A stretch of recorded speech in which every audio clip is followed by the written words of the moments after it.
পুলিশের চোখে ধুলো দিতে গাড়ির গায়ে সাটা ছিল গভর্নমেন্ট অফ ইন্ডিয়া স্টিকার।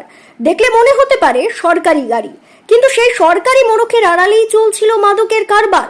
কৃষ্ণনগরের রাস্তা হয়ে বাংলাদেশে নিষিদ্ধ কাশির সিরাপ পাচারের আগেই সেই ছক বানচাল করল কৃষ্ণনগর পুলিশ জেলার স্পেশাল অপারেশন গ্রুপ ও কোতোয়ালি থানার পুলিশ। উদ্ধার হলো মোট 2850 বোতল নিষিদ্ধ কাশির সিরাপ। গ্রেপ্তার করা হয়েছে 6 আন্তর্জাতিক মাদক কারবারিকে। বুধবার সন্ধ্যায় গোপন সূত্রে খবর আসে, বিপুল পরিমাণ নিষিদ্ধ কাশির সিরাপ হাওড়া থেকে কৃষ্ণনগরের রাস্তা হয়ে মুর্শিদাবাদ নিয়ে যাওয়া হচ্ছে। সেখান থেকে সুযোগ বুঝে তা পাচারের পরিকল্পনা রয়েছে বাংলাদেশে।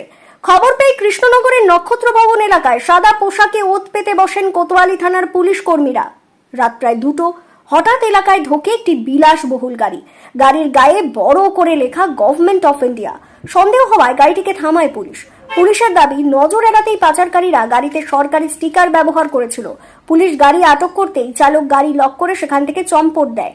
ততক্ষণে অবশ্য পুলিশের নজর এড়ানো সম্ভব হয়নি। কিছুক্ষণের মধ্যেই এলাকায় আসে আরো 2টি বিলাসবহুল গাড়ি।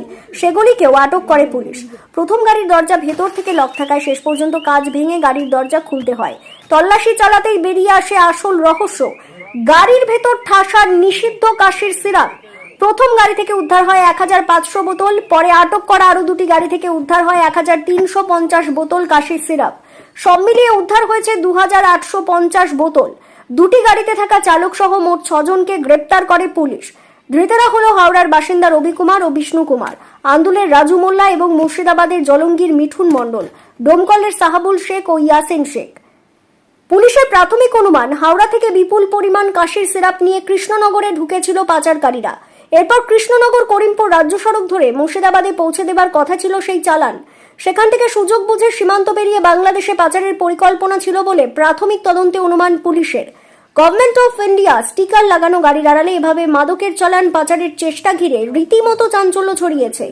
ধৃতদের জিজ্ঞাসাবাদ করে এই আন্তর্জাতিক পাচার চক্রের শিকড় কোথায়, কারা এর সঙ্গে জড়িত এবং এর আগে কতগুলি চালান সীমান্ত পার হয়েছে সেসব জানার চেষ্টা চালাচ্ছে পুলিশ। ব্যুরো রিপোর্ট, জি নিউজ বাংলা।